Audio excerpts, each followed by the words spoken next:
आप देख रहे हैं हमारा YouTube चैनल दी सच्चा भारत और आज के इस बुलेटिन में आपका स्वागत है। दूसरे मुद्दे लाकर जनता का ध्यान भटका रही मोदी सरकार, भारत चीन तनाव पर स्थिति स्पष्ट नहीं, सचिन पायलट।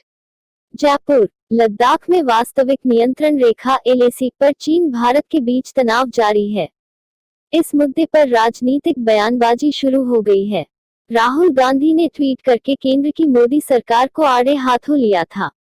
वहीं कांग्रेस पार्टी की तरफ से देश में बढ़ रही बेरोजगारी को लेकर भी मोदी सरकार को घेरने का काम किया जा रहा है। शुक्रवार को सचिन पायलट ने मीडिया से बातचीत करते हुए कहा कि देश में भयंकर आर्थिक संकट है। खराब अर्थव्यवस्था से उद्योग धंधे बंद हो गए हैं। वहीं केंद्र सरकार नौकरियों के आंकड़े छिपाने का काम कर रही है।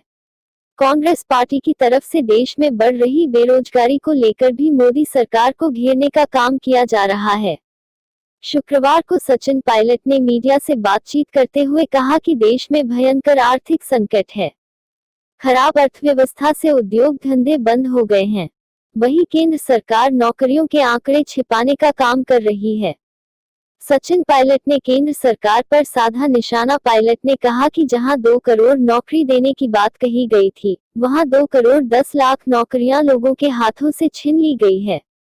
दूसरी ओर चीन लगातार घुसपैठ कर रहा है, लेकिन केंद्र सरकार इस पर अपना रुख स्पष्ट नहीं कर रही है। पायलट ने तंज कसते हुए कहा, केंद्र सरकार ध्यान डाइवर्ट करने के लिए दूसरे मुद्दों का आगे कर देती है, लेकिन असल मुद्दा अर्थव्यवस्था और चीन की घुसपैठ का है, जिस पर वो बात नहीं करते हैं। जयपुर, अजमेर और जयपुर संभाग का फीडबैक कार्यक्रम पूरा कर शुक्रवार को अजय माकन दिल्ली रवाना हो गए हैं। अजय माकन ने 2 दिनों में करीब 175 नेताओं से बात की और उनका फीडबैक जाना। इस दौरान अजय माकन ने कहा कि उनका काम सरकार की उपलब्धियों को जनता तक पहुंचाना और कांग्रेस नेताओं, कार्यकर्ताओं और जनता की परेशानियों को सरकार तक पहुंचाने के लिए सेतु के जैसे होगा। अजय माकन की मीडिया से बातचीत लोकतंत्र की हत्या होने से बचाए। उन्होंने कहा कि फीडबैक में उन्हें VCR, किसानों के बिजली की दरों और तबादलों जैसे मामले मिले हैं। अब नेताओं की बात सरकार तक पहुंचाने का काम किया जाएगा।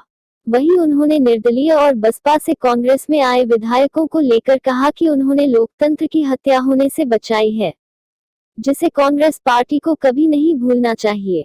माकन ने मंत्रिमंडल विस्तार और राजनीतिक नियुक्तियों को लेकर कहा कि यह काम सरकार और संगठन का है। सही समय आने पर इसे कर लिया जाएगा। गधी का दूध भारत में 7,000 रुपये प्रति लीटर बिक रहा है। ABP news, Navbharat times, national herald ने इस खबर को अपने यहाँ जगह दी और यह दावा किया कि गधी का दूध 7,000 रुपये प्रति लीटर तक बिक सकता है। गधी के दूध के लाभ संयुक्त राष्ट्र के खाद्य एवं कृषि संगठन ने अपने शोध में पाया है कि गधी और घोड़ी के दूध में प्रोटीन इस तरह का है कि जिन लोगों को गाय के दूध से एलर्जी है, यह उनके लिए बहुत बेहतर है। साथ ही संगठन लिखता है कि यह दूध एक इंसानी दूध की तरह है, जिसमें प्रोटीन और वसा की मात्रा कम होती है लेकिन लैक्टोज अधिक होता है। संयुक्त राष्ट्र का खाद्य एवं कृषि संगठन यह भी कहता है कि इसका उपयोग कॉस्मेटिक्स और फार्मास्यूटिकल उद्योग में भी होता है, क्योंकि कोशिकाओं को ठीक करने और प्रतिरोधक क्षमता को बढ़ाने के भी इसमें गुण हैं। ऐसा कहा जाता है कि प्राचीन मिस्र की महिला शासक क्लियोपेट्रा अपनी खूबसूरती बरकरार रखने के लिए गधी के दूध में नहाया करती थी।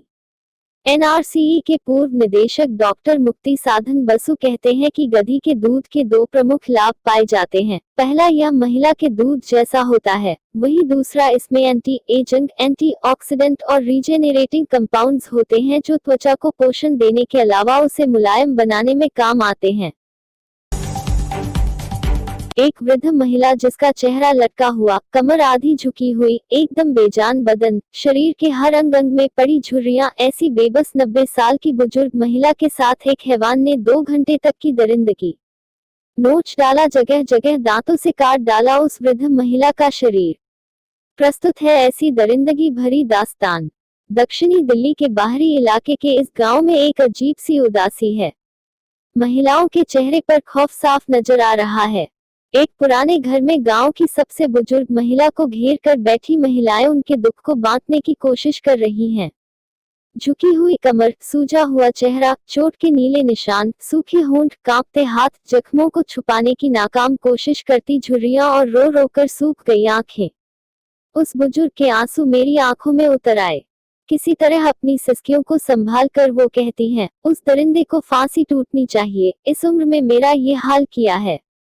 90 साल की हो गई, कभी बुखार नहीं चढ़ा, बीमार नहीं पड़ी, कभी गोली दवाई नहीं खाई, अब इस उम्र में मेरे साथ ये दरिंदगी की गई है। अस्पताल, थाने, अदालत के चक्कर लगाने पड़ेंगे। उस दरिंदे को फांसी टूटेगी तो मुझे सब्र आएगा। भगवान ने मुझे बहुत मजबूत दिल दिया था, कभी परेशान नहीं हुई। उसने 90 साल की उम्र में मेरा करम फोड़ दिया। इतना सताया कि मेरा दिल चकनाचूर हो गया। एक पल सब्र नहीं आ रहा। मेरे चेहरे पर घूसे ही चूसे मारे, दांत नहीं है, मसूड़े फोड़ दिए। रोटी भी नहीं खा पा रही हूँ। बुरी आत्मा के साथ ये परेशानी करी है, उसे फांसी ही टूटनी चाहिए। सच्चा भारत में नियमित देखिए मध्याह्न में लंच ब्रेक न्यूज एवं रात्रि में डिनर ब्रेक न्यूज। कलयुगी मां ने अपनी फूल सी बच्ची को छोड़ा भगवान भरोसे। अस्पताल प्रशासन बना बच्ची का पालनहार। पाली के बानगढ़ अस्पताल का मामला। जिला मुख्यालय पर एक कलयुगी मां ने अपनी मात्र 1 दिन की बच्ची को अस्पताल परिसर के पालनहार में छोड़कर इसलिए चली गई कि उसके पहले भी 3 बच्चियां थी। परिवार की आर्थिक स्थिति खराब होने की वजह से भगवान के भरोसे वह बच्ची को छोड़कर चली गई।